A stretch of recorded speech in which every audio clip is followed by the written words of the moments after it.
ওকে, so আজকের এই ভিডিওতে আমরা যেটা নিয়ে আলোচনা করবো দ্যাট ইজ নাথিং বাট কনস্ট্রাক্টরস। ওকে, তো আজকে আমরা যেটা নিয়ে আলোচনা করবো that is nothing but constructor in object oriented programming. So আমি একটু হেডিংটা দিয়ে দিই, কনস্ট্রাক্টরস। সো কনস্ট্রাক্টরস কি, হোয়াট আর কনস্ট্রাক্টরস? কনস্ট্রাক্টর হচ্ছে একটা স্পেশাল টাইপের মেথড, ঠিক আছে? এটা this is nothing but a special type of method,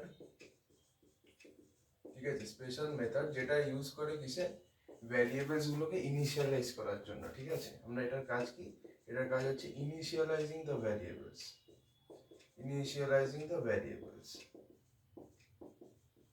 ঠিক আছে? এবার দেখো, কনস্ট্রাক্টর কিন্তু তোমার তিন রকমের হয়। একটা হয় ডিফল্ট কনস্ট্রাক্টর, ঠিক আছে? মানে ফর এক্সাম্পল আমি বলছি, ধরো এখানে আমাদের কিছু ভ্যারিয়েবলস আছে, ধরো ইন্ট এক্স আছে, ইন্ট ওয়াই আছে, আর ইন্ট জেড আছে। ধরো তিনখানা ভ্যারিয়েবল আছে, আমি চাইছি যে এই সবকটার ভ্যালু, ঠিক আছে, এই সবকটার ভ্যালু স্টার্টিং থেকে জিরো হবে, ঠিক আছে? তো তাহলে আমি এটাকে জিরো দিলাম, এটা জিরো দিলাম, এটা জিরো দিলাম। স্টার্টিং থেকে আমি চাই যে এটা ভ্যালুটা জিরো হবে, তার জন্য আমাকে কি ইউজ করতে হবে, ডিফল্ট কনস্ট্রাক্টর, যেটা সবার আগেই সেট করে দেয় যে স্টার্টিং এ ভ্যালু কত হবে, ঠিক আছে? এইবার ধরো আমি চাই যে না, এক্স ওয়াই জেড এর ভ্যালু কি হবে সেটা ইউজারের উপর ডিপেন্ড করছে, ঠিক আছে? ইউজার যে ভ্যালুটা দেবে সেটাই কিন্তু তোমার এখানে অ্যাসাইন হবে, ঠিক আছে? ইউজার যদি ধরো এক্স এর ভ্যালু, ঠিক আছে, এর ভ্যালু বাই ডিফল্ট কিছু থাকবে না, ঠিক আছে? ইউজার যে ভ্যালুটা দেবে সেটাই এর মধ্যে ঢুকবে, ঠিক আছে? তো এখানে ধরে নিচ্ছি ইউজার ডট এক্স ধরলাম, আর ইউজার ডট ওয়াই ধরলাম, আর ইউজার ডট জেড ধরলাম, ঠিক আছে? ফর এক্সাম্পল ধরো এখানে তিনটে আছে, এক্স আছে, ওয়াই আছে, জেড আছে। ইউজার যে আছে সে বললো যে এক্স এর ভ্যালু ফর এক্সাম্পল ধরো 10 দেবো, ওয়াই এর ভ্যালু ফর এক্সাম্পল ধরো 20 দেবো, আর জেড এর ভ্যালু ফর এক্সাম্পল ধরো 30 দেবো। তাহলে অবভিয়াসলি এক্স এর ভ্যালু কত হয়ে যাবে, 10 হয়ে যাবে, ওয়াই এর ভ্যালু কত হয়ে যাবে, 20 হয়ে যাবে, এবং জেড এর ভ্যালু কত হয়ে যাবে, 30 হয়ে যাবে। তো এখানে এটা কোন টাইপের কনস্ট্রাক্টর দিয়ে আমরা করি, এটার জন্য আমরা করি হলো প্যারামিটারাইজড কনস্ট্রাক্টর, ঠিক আছে? প্যারামিটারাইজড কনস্ট্রাক্টর মানে যেখানে এক্স ওয়াই জেড এই যে তিনটে ভ্যারিয়েবল আমি ইনিশিয়ালাইজ করেছি, এদের ভ্যালু কি হবে সেটা ইউজারের উপর ডিপেন্ড করছে, আমি বাই ডিফল্ট কিছু সেট করছি না। সেটার জন্য আমাদের ইউজ করতে হয় প্যারামিটারাইজড কনস্ট্রাক্টর। ব্যাপারটা বোঝানো গেল?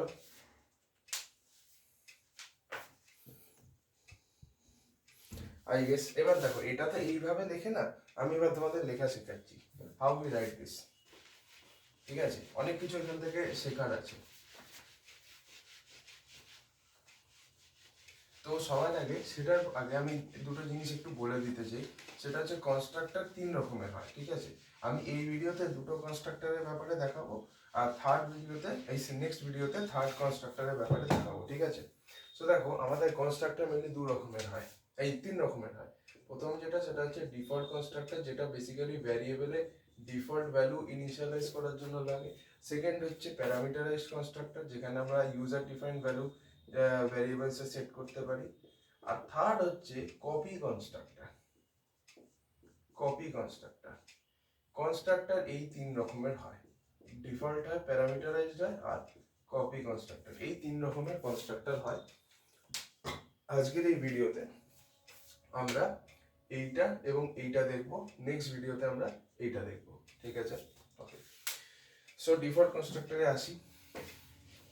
দেখো কিভাবে আমরা কনস্ট্রাক্টর ইউজ করি, আর কনস্ট্রাক্টরের কিছু প্রপার্টি দেখে নাও। কনস্ট্রাক্টরের নেমটা সবসময় মাথায় রাখবে, ক্লাসের যে নেমটা হবে সেই নেমটা কিন্তু কনস্ট্রাক্টরের হবে। এই জিনিসটা কিন্তু মাথায় রাখতে হবে। কনস্ট্রাক্টরের ক্লাসের যে নেমটা হবে, ঠিক আছে, ক্লাসের যে নেমটা হবে সেটাই কিন্তু তোমার কনস্ট্রাক্টরেরও নেম হবে। এটা মাথায় রাখতে হবে সবার আগে, ঠিক আছে? এবার ধর আমি এখানে লিখছি, ধরো একটা ক্লাস নিলাম, ক্লাস এ বি সি, ঠিক আছে? তো ক্লাসের নেম যদি এবিসি হয় তাহলে কিন্তু আমাদের কনস্ট্রাক্টরের নেমও এবিসি হতে হবে, ঠিক আছে? সো এবার আমি ধরো এখানে কিছু ভ্যারিয়েবল লিখছি, ওকে, সবই পাবলিক আছে। সো আমি এখানে লিখছি পাবলিক ইন্ট এক্স, ঠিক আছে, পাবলিক ইন্ট ওয়াই, আর পাবলিক ইন্ট জেড। এখন অবধি এদের ভ্যালু আমি কিছু দিইনি তো। এইবার আমি কি চাইছি, আমি এদের ভ্যালুকে বাই ডিফল্ট জিরো করতে চাই, ঠিক আছে, ইউজিং কনস্ট্রাক্টর। তাহলে আমি কি করব, আমি এখানে একটা প্রথমে কনস্ট্রাক্টর বানাবো, ডিফল্ট কনস্ট্রাক্টর, বিকজ আমি বাই ডিফল্ট একটা ভ্যালু যেহেতু অ্যাসাইন করছি। তুমি চাইলে যে কোনো ভ্যালু দিতে পারো, সবকটার ভ্যালু তুমি নিজের ইচ্ছা মতো দিতে পারো। সো তার জন্য আমাকে আগে একটা ডিফল্ট কনস্ট্রাক্টর কল করতে হবে। আমি কি বলেছিলাম, কনস্ট্রাক্টরের নাম আর ক্লাসের নাম সবসময় কি হতে হবে, সেম হতে হবে। তো তাহলে আমি এবিসি বলে লিখলাম। এরপরে আমি কি করব, এরপরে আমি এই যে তিনখানা ভ্যারিয়েবল দেখছো এদের ভ্যালুগুলোকে সেট করতে পারি, ঠিক আছে। তো ফর এক্সাম্পল এক্স এর ভ্যালু আমি ধরো কি করলাম, এক্স এর ভ্যালু 3 করে দিলাম, ঠিক আছে। ওয়াই এর ভ্যালু কি করলাম, 5 করে দিলাম। আর জেড এর ভ্যালু কি করে দিলাম, 7 করে দিলাম। করাই যায়, কোনো অসুবিধা নেই। আর এখানেই আমি এই ক্লাসটাকে এন্ড করলাম। So this is the job of constructor. এই যে এইখানে পার্টিকুলার ফাংশনটা দেখছো, এই যে এইটা হচ্ছে কনস্ট্রাক্টর। এই কি করবে, এই যে এই এবিসি ক্লাসের মধ্যে যে ভ্যারিয়েবলস গুলো আছে তাদের ভ্যালুগুলোকে সেট করে দেবে। মানে এই যে এবিসি ধরো আমাদের ক্লাসটা আছে, ঠিক আছে, এর মধ্যে তো তিনখানা আছে, এক্স আছে, ওয়াই আছে, জেড আছে।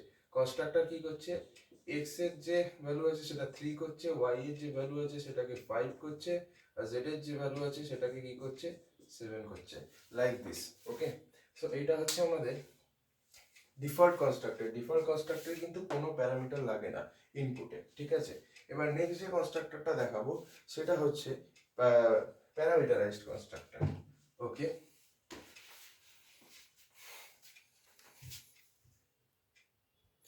ঠিক আছে।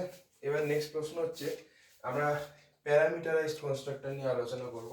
তো ফর এক্সাম্পল দেখো, আমি এখানে ধরো দুটো ভ্যারিয়েবল নিচ্ছি, দুটোই পাবলিকই রাখছি আমি আপাতত। পাবলিক ইন্ট এক্স, ঠিক আছে, পাবলিক ইন্ট ওয়াই। আমি দুটোই ভ্যারিয়েবল নিচ্ছি, দুটোর বেশি নিচ্ছি না, দুটোর বেশি নিলে সমস্যা হবে। সমস্যা কিছু নেই, এক্সট্রা লিখতে হবে। তো এবার আমি প্যারামিটারাইজড কনস্ট্রাক্টর নেব। কনস্ট্রাক্টর হচ্ছে ক্লাস নেমের সাথে সেম হবে, সো এবিসি লিখলাম। এবার অবভিয়াসলি আমরা এটা জানি যে প্যারামিটারাইজ যেহেতু, তাই প্যারামিটারস নেবে। প্রশ্ন হচ্ছে কটা প্যারামিটারস নেবে, তুমি যটা ভ্যারিয়েবলকে ইনিশিয়ালাইজ করতে চাইছো সে কটা প্যারামিটারস। আমার ইচ্ছা আমি এই দুটো ভ্যারিয়েবলকে ইনিশিয়ালাইজ করতে চাই, তো আমি দুটো প্যারামিটার দেবো। তো আমি ধরে নিচ্ছি একটা প্যারামিটার হচ্ছে ইন্ট এ, আর একটা হচ্ছে ইন্ট বি। আর এই দুটো ভ্যালু হচ্ছে ইউজার দেবে, এই দুটো ভ্যালু হচ্ছে ইউজার দেবে, ঠিক আছে। ধরো আমি এক্স এর সাথে তোমার এ রিলেশন আছে, ওয়াই এর সাথে বি এর রিলেশন আছে, মানে এ এর ভ্যালু যেটা হবে সেটা এক্স এর মধ্যে ঢুকবে, বি এর ভ্যালু যেটা হবে সেটা ওয়াই এর মধ্যে ঢুকবে, ঠিক আছে। আচ্ছা, এইবার যেটা নিয়ে মেন কথা করা হচ্ছে, ইন্ট এ ইন্ট বি হয়ে গেল। এবার আমি কি করলাম, এক্স ইকুয়াল টু এ, ঠিক আছে, এক্স ইকুয়াল টু এ করলাম, আর কি করলাম, ওয়াই ইকুয়াল টু বি। ব্যাস, আমাদের কাজ শেষ। ভ্যারিয়েবলস আর ইনিশিয়ালাইজড, আমাদের ভ্যারিয়েবল কি হয়ে গেছে, ইনিশিয়ালাইজ হয়ে গেছে। সো এটাই আমাদের মেইনলি জানার ছিল।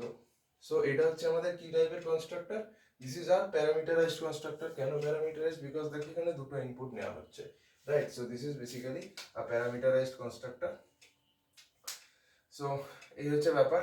এখানে আমরা, এখানে কি হচ্ছে প্যারামিটারাইজডে, যখন তোমার ভ্যালুগুলোকে আমি সেট করছি না, মানে আমি বাই ডিফল্ট কিছু সেট করছি না, ইউজার যে ভ্যালুটা দেবে সেটাই সেট হবে, তখন আমরা ইউজ করবো প্যারামিটারাইজড কনস্ট্রাক্টর। আচ্ছা, এইবার নেক্সট আমি একটা জিনিস বলছি, ঠিক আছে।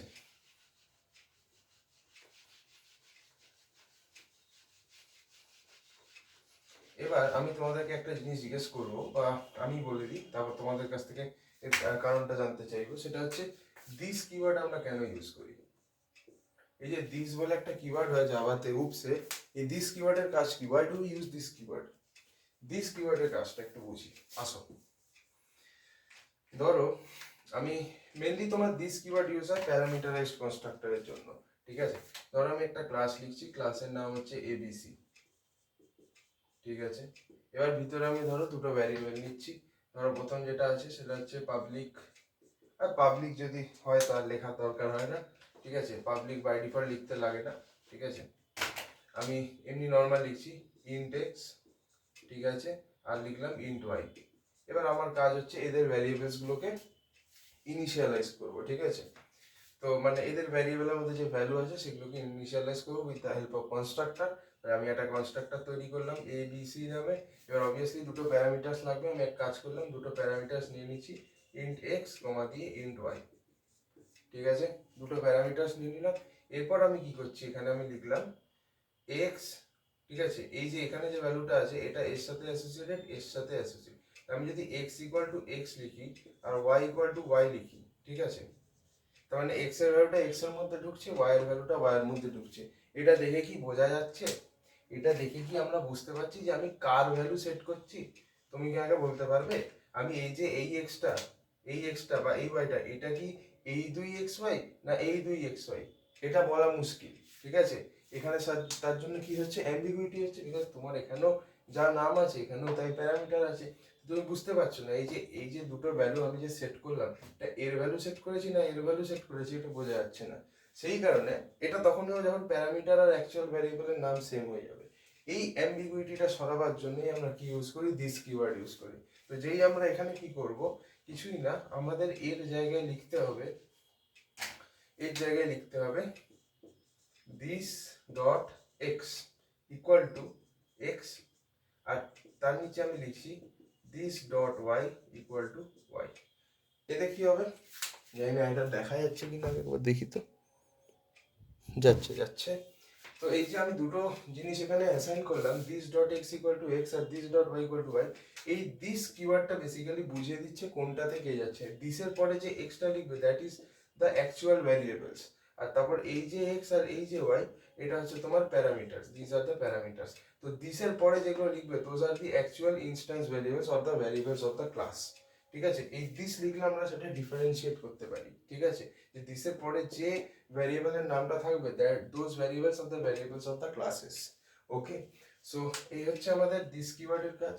ওকে, তো বেসিক্যালি যখন এটা মেনলি তখন ইউজ হয় যখন তোমার অ্যাম্বিগুইটি হয়।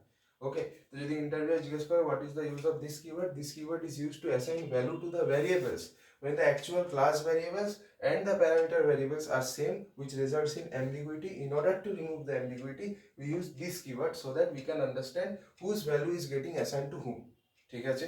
পাতি কথা। আচ্ছা, এরপর আরেকটা কিওয়ার্ড হয়, সেটা হচ্ছে সুপার কিওয়ার্ড। সুপার কিওয়ার্ডটা একবার দেখাই। আচ্ছা, তোমাদেরকে একটা জিনিস আমি বলছি, ভালো করে জিনিসটাকে দেখবে।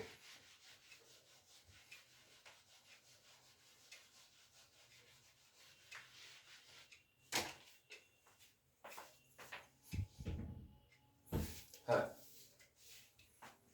কনস্ট্রাক্টরে অনেক কিছু শেখাবো আজকে। ধরো আমাদের একটা পেরেন্ট ক্লাস আছে আর একটা চাইল্ড ক্লাস আছে, জিনিসটা ভালো করে দেখবে। ধরো এটা হচ্ছে এবিসি আমাদের পেরেন্ট ক্লাস, এর মধ্যে দু রকমের ভ্যারিয়েবল, একটা পাবলিক ভ্যারিয়েবল। আচ্ছা, আগে থেকে বলে রাখি যদি কোনো ভ্যারিয়েবল প্রাইভেট হয় তাহলে তাকে যদি ইনিশিয়ালাইজ করতে হয় তাহলে সেম ক্লাসেই করতে হবে, এছাড়া কোনো অপশন নেই, ঠিক আছে? সুপার কিওয়ার্ড দিয়েও হবে না, ঠিক আছে? তো পাবলিক ভ্যারিয়েবল যদি কোনো প্রাইভেট ভ্যারিয়েবলকে ইনিশিয়ালাইজ করতে হয় তাহলে সেটাকে তোমাকে ইনসাইড দ্যাট ক্লাসই করতে হবে, ঠিক আছে? আর তুমি যদি কোনো non private variable that is public or protected সেটাকে যদি ইনিশিয়ালাইজ করতে যাও তো তুমি অন্য ক্লাস থেকেও করতে পারো, ঠিক আছে? তো আমি একটা জিনিস একটু বলি।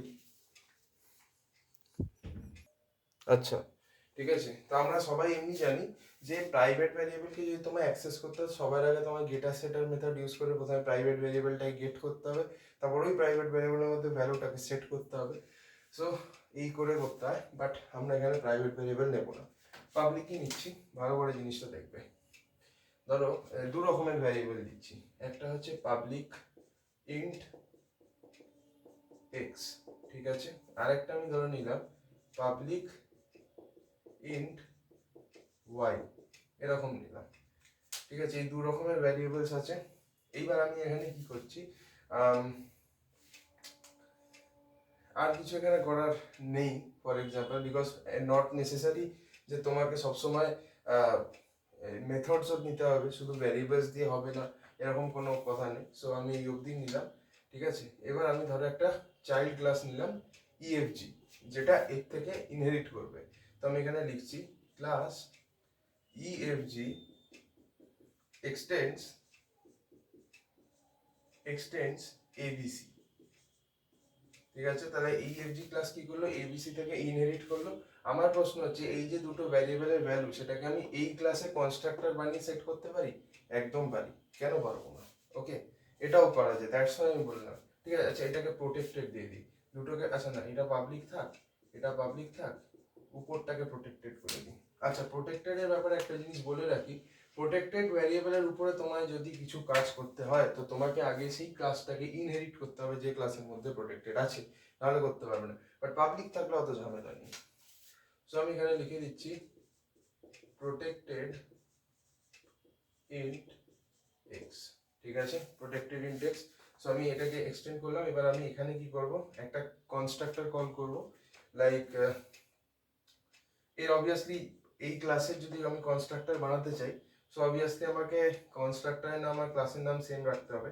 সো আমি এখানে ইএফজি বলে লিখলাম, আর obviously this is a parameterized constructor. তো দুটো জিনিস নেবো, একটা আমি ধরে নিলাম ইন্ট এক্স, ঠিক আছে, আর ইন্ট ওয়াই। দেখো এখানে কিন্তু নামের অ্যাম্বিগুইটি হচ্ছে, এটা একটু আগেই দেখালাম, এক্স ওয়াই। এবার তাহলে তো বুঝতে হবে কোনটার সাথে কোনটা করছি। তো তাহলে আমি কি করব, তাহলে আমি এখানে কি করব, দেখো এখানে ধরো যদি আমি এটাকে চেঞ্জ করতে চাই, আমি দুভাবে করতে পারি, ঠিক আছে। একটা তো দিস কিওয়ার্ড ইউজ করে করতে পারি, বাট বলে লোকে যে সুপার কিওয়ার্ডটা ইউজ করা, বিকজ তুমি দিস কিওয়ার্ড ইউজ না করাটাই ভালো এরকম কেসে। বিকজ তুমি যদি চাইল্ড ক্লাসের কনস্ট্রাক্টর ইউজ করে যদি পেরেন্ট ক্লাসের ভ্যালুকে চেঞ্জ করতে যাও, তাহলে সুপার কিওয়ার্ড ইউজ করাটাই ভালো, ঠিক আছে। তো তাহলে আমি একটা কাজ করছি, সুপার ডট এক্স, এখানে আমি একটা কাজ করছি, super dot x equal to x. এটার মানে কি, এই এক্স এর যে ভ্যালুটা সেটা হচ্ছে এইটা, আর এই এক্সটা হচ্ছে এই এক্সটা। সিমিলারলি আমি যদি এখানে লিখি super dot y equal to y, এটার মানে কি, এই যে ওয়াইটা আছে this is this y, and এই যে ওয়াইটা আছে this is this y. So এইভাবে আমরা এখানে কনস্ট্রাক্টর কল করেও কিন্তু পেরেন্টের কনস্ট্রাক্টর গুলোকে চেঞ্জ করতে পারি, ঠিক আছে, লাইক দিস। সো এখানে আমি ক্লাসটাকে বন্ধ করে দিলাম। So this can also be done. তো এখানে আমরা সুপার কিওয়ার্ড ইউজ করতে হয়। সুপার কিওয়ার্ডের কাজ কি, সুপার কিওয়ার্ডের কাজ হচ্ছে বেসিক্যালি আমরা পেরেন্ট ক্লাসের মেথডস অথবা ডেটাকে অ্যাক্সেস করতে পারি। Okay, so this were constructors. I hope এর বেশি আর কিছু, আচ্ছা আমি যদি একটা কথা বলি, ফর এক্সাম্পল ধরো আমি যদি এই লাইনটুকুকে মুছে দিই, তাহলে কি হবে, টেল মি। আমি ক্লাস ইএফজি তো রাখলাম, বাট এটাকে আমি এর থেকে ইনহেরিট করছি না, ঠিক আছে। এখানে আমি একটা ক্লাস দিয়ে দিলাম, ক্লাস অবভিয়াসলি দিতেই হবে, তাহলে বুঝবো কি করে। সো আমি ক্লাস ইএফজি দিলাম, ইএফজির মধ্যে আমি ভিতরে দুটো জিনিস ইনিশিয়ালাইজ করলাম, but the main problem is what, আমি এখানে কিন্তু এইগুলোকে দিচ্ছি না, মানে ইনহেরিট করছি না। তো ইনহেরিট যদি না করি তাহলে কি হবে, এক্সটা কিন্তু ওয়াইটা পাল্টে যাবে। ওয়াইটা কেন পাল্টে যাবে, because is a public variable. Y যদি পাবলিক ভ্যারিয়েবল হবে তো নট নেসেসারি যে তোমাকে আগে ওই ক্লাসটাকে ইনহেরিট করতে হবে দেন পাল্টাবে, এরকম না। বাট এক্স হবে না, y, because x is protected int, ঠিক আছে। প্রোটেক্টেড ভ্যারিয়েবল যদি হয় তো অবভিয়াসলি তোমাকে ইনহেরিট করতে হবে, then only you can change the value. যেহেতু তুমি ইনহেরিট করোনি, সো ভ্যালু চেঞ্জ হবে না। So this were the two things regarding constructors. আশা করি আপনারা বুঝতে পেরেছেন। নেক্সট ভিডিওতে আমরা ইনহেরিটেন্স নিয়ে একটু আলোচনা করব, ওকে, তারপর এনক্যাপসুলেশন।